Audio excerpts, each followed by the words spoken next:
Welcome to The Road to Rebirth, a series in which I review all the Jurassic movies leading up to the release of Jurassic World Rebirth.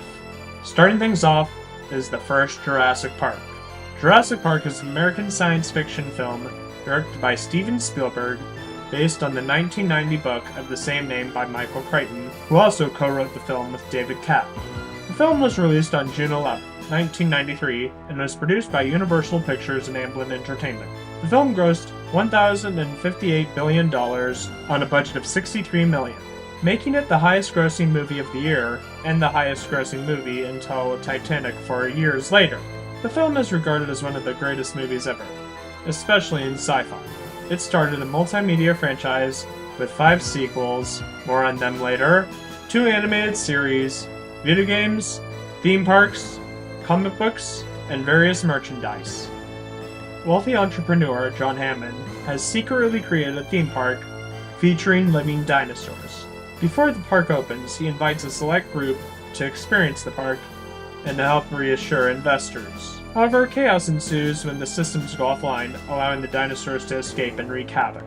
The film's compelling storyline flows smoothly, maintaining an appropriate pace that keeps viewers intrigued from start to finish. Additionally, the film offers insightful commentary on the dangers of capitalism and the ethics of playing God. This relevance extends to the companies considering using AI to replace human workers. I'll tell you the problem with the scientific power that you're using here. It didn't require any discipline to attain it. You know, you read what others had done, and you took the next step. You didn't earn the knowledge for yourselves, so you don't take any responsibility. Dinosaurs appeared on the big screen long before Jurassic Park. So what made Jurassic Park's dinosaurs stand out? Well, Jurassic Park aimed to make the dinosaurs feel more alive and animalistic than ever, with some liberties taken. Initially, the plan was to bring the dinosaurs to life using stop-motion animation by Phil Tippett. However, after animators Mark Deppie and Steve Williams presented Spielberg with a CGI walk cycle of a T-Rex, Spielberg decided CGI was the way to go. Tippett would remain on board to supervise the dinosaur movement and serve as a consultant for dinosaur anatomy. In addition, Stan Winston's animatronics and puppets were used for close-up shots. The film also pioneered view paint, which allowed CGI textures and colors to be applied directly on models, whereas before it was indirectly. The film features 7 species. Ironically, most are from the Cretaceous period. The Tyrannosaurus Rex and Velociraptors steal the spotlight. The T-Rex is the franchise's iconic figure, acting as a destructive force of nature. Meanwhile, the Velociraptors are cunning antagonists, characterized by their speed, agility, and intelligence. Not to mention, John Williams' soundtrack elevates their majesty and terror to the next level. But it's not just the dinosaurs carrying the film, it's the ensemble cast. Alan Grant, played by Sam Neill, is a paleontologist passionate about dinosaurs and devoted to excavating fossils. Initially annoyed by children, he becomes a parental figure for Hammond's grandchildren. Next is Ellie Sattler, played by Laura Dern. She is a paleobotanist with a kind heart and a sense of humor. She is feisty, adventurous, loyal, and independent. I'm sure she'd anger a certain crowd if this movie came out today. Dinosaurs eat man. Woman inherits the earth. Ian Malcolm, played by Jeff Goldblum, serves as a self-insert for Michael Crichton and voices the movie's message. He is overconfident and often comes off as an aggravating know-it-all. He maintains an irrelevant sense of humor, even in grave danger. Remind me to thank John for a lovely weekend. John Hammond, played by Sir Richard Attenborough, is the founder of Jurassic Park. In the book, he is more like Mr. Burns. In the movie, he is turned into a naive grandfather.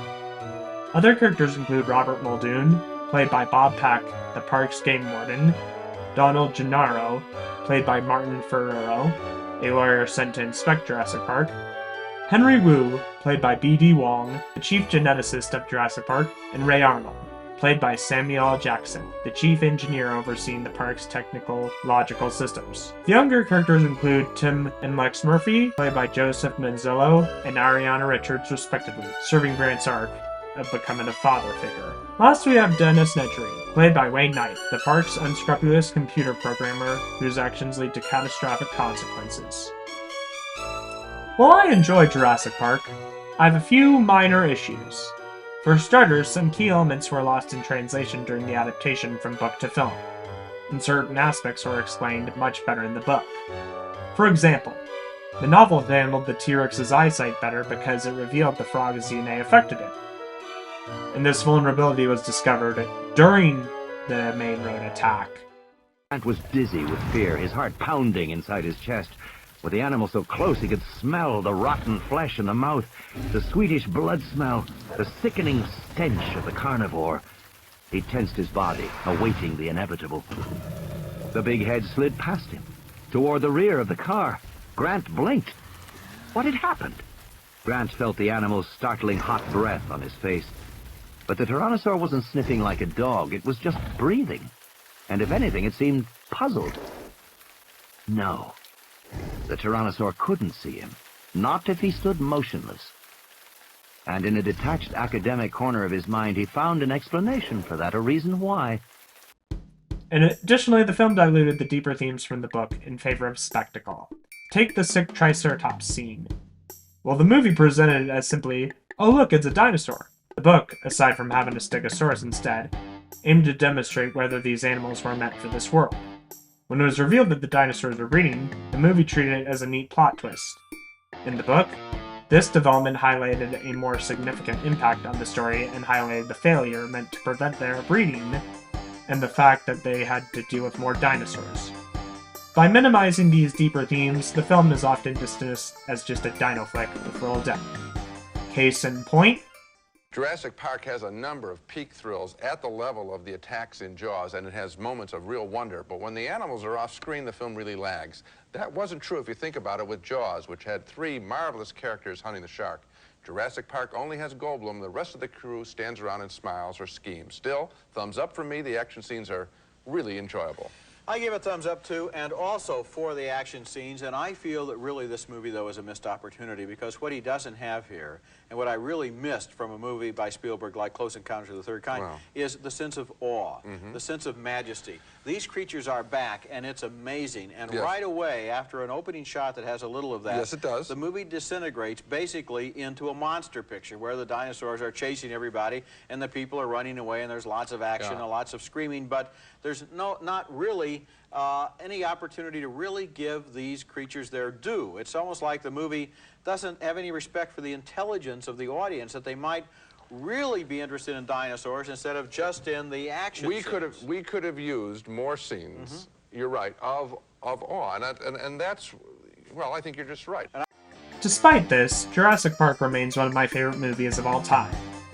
The film changed how we view dinosaurs and paved the way for a new wave of special effects. On my rating scale, I'm going to give Jurassic Park 5 stars.